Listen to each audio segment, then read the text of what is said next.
মানুষ মানুষের জন্যে, জীবন জীবনের জন্যে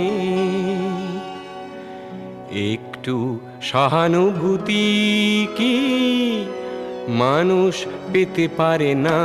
ও বন্ধু, মানুষ মানুষের জন্যে, জীবন জীবনের জন্যে একটু সহানুভূতি কি মানুষ পেতে পারে না?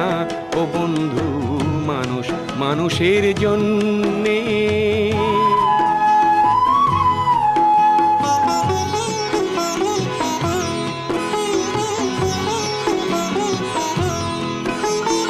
মানুষ মানুষকে পণ্য করে, মানুষ মানুষকে জীবিকা করে, মানুষ মানুষকে পণ্য করে, মানুষ